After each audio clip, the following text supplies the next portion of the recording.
D K Suresh ಮತ್ತು D K Shivakumar ಅವರು ರಾಮ ಲಕ್ಷ್ಮಣ ಇದ್ದಂತೆ. ಸಿದ್ದರಾಮಯ್ಯ ಅವ್ರಿಗೆ ಒಬ್ರು ಹೇಳ್ತಾರೆ ನಾನು ಹನುಮನ ಬಂಟ ಇದ್ದಂಗೆ ಅಂತ. ಆಂಜನೇಯ ಅವರು, ನಿಮಗೂ ಯಾರಾದರೂ ಹನುಮನ ಬಂಟ ಇದ್ದಾರಾ? ಇಲ್ಲ, ನನಗೆ ಹನುಮನ್ ಮಂಟನೂ ಇಲ್ಲ, ಏನೂ ಇಲ್ಲ. ನಾನು ಡಿ ಕೆ ಶಿವಕುಮಾರ್ ಅವರು ಸಹೋದರರು. ಇಬ್ಬರು ಕೂಡ ಸಹೋದರರಾಗಿ ನಾವು ಜೀವನವನ್ನು ನಡೆಸ್ತಾ ಇದ್ದೇವೆ. ಒಬ್ಬೊಬ್ಬರು ಒಂದೊಂದು ರೀತಿಯಲ್ಲಿ ವ್ಯಾಖ್ಯಾನಗಳನ್ನು ಮಾಡ್ತಾರೆ. ನಮಗೆ ಯಾರ ಬಂಟರ ಅವಶ್ಯಕತೆ ಇಲ್ಲ. ನಾವು ಪಕ್ಷದ ಕಾರ್ಯಕರ್ತರುಗಳಾಗಿ ಕೆಲಸ ಮಾಡ್ತಾ ಇದ್ದೇವೆ. ಪಕ್ಷದ ಕಾರ್ಯಕರ್ತರ ಕೆಲಸ ಯಾವಾಗಲೂ ಮಾಡ್ತಾ ಇರ್ತೀವಿ. ನಾವು ನಿಷ್ಠಾವಂತರಾಗಿ ಕೆಲಸ ಮಾಡ್ತಾ ಇದ್ದೇವೆ. ಸನ್ಮಾನ್ಯ ಡಿ ಕೆ ಶಿವಕುಮಾರ್ ಅವರಿಗೆ ಪಕ್ಷ ಜವಾಬ್ದಾರಿಯನ್ನು ಕೊಟ್ಟಿದೆ. ರಾಷ್ಟ್ರೀಯ ಕಾಂಗ್ರೆಸ್ನ ರಾಜ್ಯ ಅಧ್ಯಕ್ಷರನ್ನಾಗಿ ನೇಮಕ ಮಾಡಿದ್ದಾರೆ. ಅವ್ರಿಗೆ ಆದಂಥ ಕೆಲವು ಜವಾಬ್ದಾರಿಗಳಿರ್ತದೆ. ಆ ಕೆಲಸವನ್ನು ಅವರು ನಿಭಾಯಿಸ್ತಾ ಇದ್ದಾರೆ. ಡಿ ಕೆ ಶಿವಕುಮಾರ್ ಕೆಪಿಸಿಸಿ ಅಧ್ಯಕ್ಷರಾಗಿ ತುಂಬ ಸುಲಭದಲ್ಲಿ ಕೆಲಸ ಮಾಡಿದ್ರು, ತುಂಬ ಸುಲಭದ ದಾರಿಯಲ್ಲಿ ಸಿಕ್ತು ಆ ಪರಿಸ್ಥಿತಿ ಅಂತ ಅನಿಸುತ್ತಾ ತಮಗೆ? ಕಳೆದ ವಿಧಾನಸಭಾ ಚುನಾವಣೆಯಲ್ಲಿ ಪಕ್ಷ ಅಧಿಕಾರಕ್ಕೆ ತರುವ ಸಂದರ್ಭದಲ್ಲಿ ತಮ್ಮ ಅಣ್ಣ ಅಂದರೆ ಡಿ ಕೆ ಶಿವಕುಮಾರ್ ಕೂಡ ಪ್ರಮುಖ ಪಾತ್ರ ವಹಿಸಿರುವಂಥದ್ದು ಎಲ್ಲರೂ ಕೂಡ ಗೊತ್ತಿರೋದು. ಖುದ್ದು ಮುಖ್ಯಮಂತ್ರಿ ಸಿದ್ದರಾಮಯ್ಯ ಕೂಡ ಹೇಳಿದ್ದಾರೆ. ಆಗಿನ ಪರಿಸ್ಥಿತಿ ನೀವು ನೋಡೋದ್ರ ಅವಲೋಕನ ಮಾಡೋದು, ಯಾಕಂದ್ರೆ ನೀವು ಜೊತೆಲೇ ಇರುವಂಥವ್ರು, ಜೊತೆಲಿ ಇದ್ದಂಥವ್ರು. ನೋಡಿ, ಯಾವುದೂ ಕೂಡ ಸುಲಭ ಅಲ್ಲ. ಯಾವುದೂ ಕೂಡ ಸುಲಭ ಅಲ್ಲ. ಎಲ್ಲದಕ್ಕೂ ಕೂಡ ನಾವು ಕಷ್ಟಪಡಬೇಕಾಗ್ತದೆ. ನಮ್ಮದೇ ಆದಂಥ ಚಿಂತನೆಗಳನ್ನು ಇಟ್ಕೊಂಡು ಹೋರಾಟವನ್ನು ಮಾಡ್ತಾ ಜನರ ಜೊತೆ ವಿಶ್ವಾಸವನ್ನು ಗಳಿಸ್ಬೇಕಾಗ್ತದೆ. ಆ ಒಂದು ಕೆಲಸವನ್ನು ಸನ್ಮಾನ್ಯ ಡಿ ಕೆ ಶಿವಕುಮಾರ್ ಅವರು ಪಕ್ಷದ ಅಧ್ಯಕ್ಷರಾಗಿ ಎಲ್ಲರ ಸಹಕಾರವನ್ನು ಪಡೆದು ಸನ್ಮಾನ್ಯ ಈಗಿನ ಮುಖ್ಯಮಂತ್ರಿಗಳಂಥ ಸಿದ್ದರಾಮಯ್ಯನವರು ಮತ್ತು ಅನೇಕ ಹಿರಿಯ ನಾಯಕರ ಸಹಕಾರವನ್ನು ಪಡೆದು ಒಂದು ಹೋರಾಟದಲ್ಲಿ ಯಶಸ್ವಿಯಾಗಿದ್ದಾರೆ. ನೀವು ಹೇಳ್ತೀರಿ ಸಹಕಾರ ಪಡೆದು ಈ ರೀತಿಯಾಗಿ ಹೋರಾಟದಲ್ಲಿ ಯಶಸ್ವಿ ಆಗಿದ್ದಾರೆ ಅಂತೇಳಿ. ಇವತ್ತಿನ ಮಟ್ಟಿಗೆ ಡಿ ಕೆ ಶಿವಕುಮಾರ್ಗೆ ಪೂರ್ಣ ಪ್ರಮಾಣದಲ್ಲಿ ಸಪೋರ್ಟ್ ಸಿಗ್ತಾ ಇಲ್ಲ. ಕಾಂಗ್ರೆಸ್ ಪಕ್ಷದಲ್ಲೇ ಕಾಂಗ್ರೆಸ್ನ ನಾಯಕರೇ ಸಪೋರ್ಟ್ ಮಾಡ್ತಾ ಇಲ್ಲ. ಯಾರು ಸಪೋರ್ಟ್ ಮಾಡ್ತಾ ಇದ್ದಾರೆ, ಸಪೋರ್ಟ್ ಮಾಡ್ತಾ ಇಲ್ಲ ಅಂತ ಎಲ್ಲರೂ ಮಾಧ್ಯಮಗಳಲ್ಲಿ ಬಂದು ಹೇಳೋಕ್ಕಾಗೋದಿಲ್ಲ. ಇಡೀ ಕಾಂಗ್ರೆಸ್ ಪಕ್ಷ ಡಿ ಕೆ ಶಿವಕುಮಾರ್ ಅವ್ರ ಜೊತೆ ಇದೆ. ಇಡೀ ಕಾಂಗ್ರೆಸ್ ಪಕ್ಷದ ಕಾರ್ಯಕರ್ತರು ಡಿ ಕೆ ಶಿವಕುಮಾರ್ ಅವ್ರ ಜೊತೆ ಇದ್ದಾರೆ. ಸೊ ಹಾಗಾಗಿ ಅವರು ಪಕ್ಷದ ಅಧ್ಯಕ್ಷರಾಗಿರ್ತಕ್ಕಂಥದ್ರಿಂದ ಎಲ್ಲರನ್ನೂ ಕೂಡ ಸಮಜಾಯಿಸ್ಕೊಂಡು ಎಲ್ಲರನ್ನೂ ಕೂಡ ಸರಿತೂಗಿಸ್ಕೊಂಡು ಹೋಗಬೇಕಾದಂಥ ಜವಾಬ್ದಾರಿ ಅವ್ರ ಮೇಲಿದೆ. ಅದರಲ್ಲಿ ಕೆಲವರು ಒಳ್ಳೆಯವರು ಇರ್ತಾರೆ, ಕೆಲವರು ಕೆಟ್ಟವರು ಇರ್ತಾರೆ, ಕೆಲವರು ಬೇರೆ ಬೇರೆ ರೀತಿಯಲ್ಲಿ ವ್ಯಾಖ್ಯಾನ ಮಾಡ್ತಕ್ಕಂಥವ್ರು ಇರ್ತಾರೆ. ಎಲ್ಲರನ್ನೂ ನಿಭಾಯಿಸಬೇಕಾದಂಥ ಜವಾಬ್ದಾರಿ ಸನ್ಮಾನ್ಯ ಡಿ ಕೆ ಶಿವಕುಮಾರ್ ಅವರು. ನೀವು ಹೇಳ್ತೀರಿ ಎಲ್ಲರನ್ನೂ ನಿಭಾಯಿಸ್ಕೊಂಡು ಹೋಗ್ತಾರೆ ಅಂತೇಳಿ, ನಮ್ಮಲ್ಲಿ ಎಲ್ಲ ಒಗ್ಗಟ್ಟಿದೆ ಅಂತ ಹೇಳ್ತಾರೆ. ಆದರೆ ಹೊರಗಡೆ ಬಂದು ಮಾತನಾಡುವಂಥ ನಾಯಕರು ಬೇರೆದನ್ನೇ ಹೇಳ್ತಾರೆ. ಬಣ ರಾಜಕಾರಣ ಇದೆ, ಒಂದು ಕಡೆ ಸಿದ್ದು ಬಣ, ಮತ್ತೊಂದು ಕಡೆ ಡಿ ಕೆ ಬಣ. ಈ ಡಿ ಕೆ ಬಣ ಅಂತ ಬಂದಾಗ ಅವರೊಂದು ಕಡೆ ಇರ್ತಾರೆ, ಅವರ ಬೆನ್ನೆಲುಬಾಗಿ ಡಿ ಕೆ ಸುರೇಶ್ ಅವರು ನಿಂತಿರ್ತಾರೆ.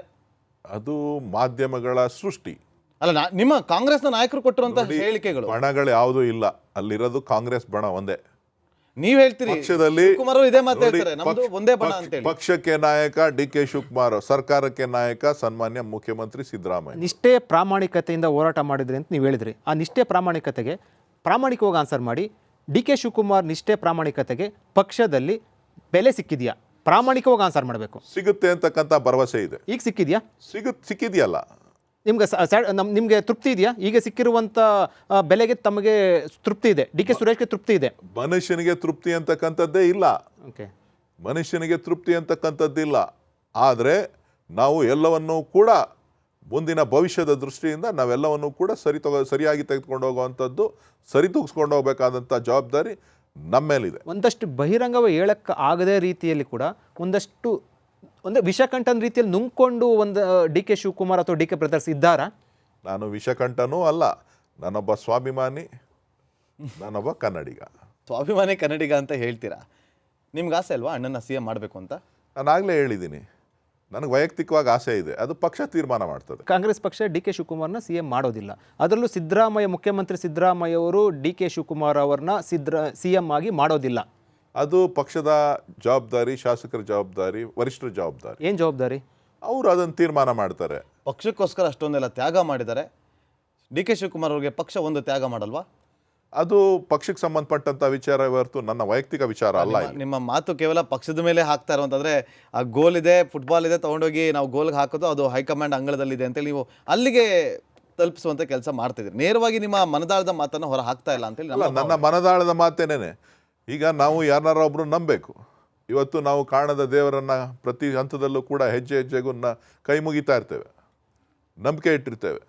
ಸೊ ಇವತ್ತು ಪಕ್ಷದ ವಿಚಾರದಲ್ಲಿ ಬಂದಾಗ, ನಮ್ಮ ಅಧಿಕಾರ ವಿಚಾರಕ್ಕೆ ಬಂದಂಥ ಸಂದರ್ಭದಲ್ಲಿ ನಾವು ಯಾರನ್ನಾರ ಒಬ್ರನ್ನ ನಂಬೇಕಾಗ್ತದೆ. ಅದು ನಾವು ನಮ್ಮ ಪಕ್ಷವನ್ನು ನಂಬಿದ್ದೇವೆ.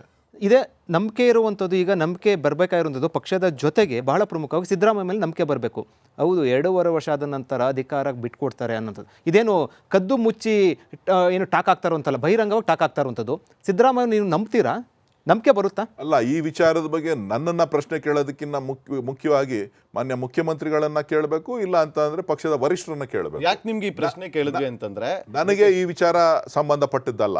ಯಾಕೆ ನಿಮ್ಗೆ ಈ ಪ್ರಶ್ನೆ ಕೇಳಿದ್ವಿ ಅಂತಂದ್ರೆ, ನಾವು ಕ್ಷೇತ್ರದಲ್ಲಿ ಹೋಗಿ ಓಡಾಡಬೇಕಾದ್ರೆ ಅವ್ರೊಂದು ಮಾತು ಹೇಳ್ತಿದ್ರು, ಅಣ್ಣ ರಾಜ್ಯನ ನೋಡ್ಕೊಳ್ಳಿ, ತಮ್ಮ ಇಲ್ಲಿದ್ರೆ ಸಾಕು, ನಾವು ಅಣ್ಣನ ಗೆಲ್ಸ್ಕೊಂಡ್ಬರ್ತೀವಿ. ನಮಗೆ ಸುರೇಶ್ ಅಣ್ಣ ಇದ್ರೆ ಸಾಕು, ಸೂರ್ಯ ಅಣ್ಣ ಇದ್ರೆ ಸಾಕು, ಸುರೇಶ್ ಅಣ್ಣ ಸೂರ್ಯ ಅಣ್ಣ ಇದ್ರೆ ಸಾಕು ಅಂತ ಹೇಳ್ತಾರೆ. ಸೊ ಅಷ್ಟು ಕಾನ್ಫಿಡೆಂಟ್ ಇದೆ ಕ್ಷೇತ್ರದಲ್ಲಿ.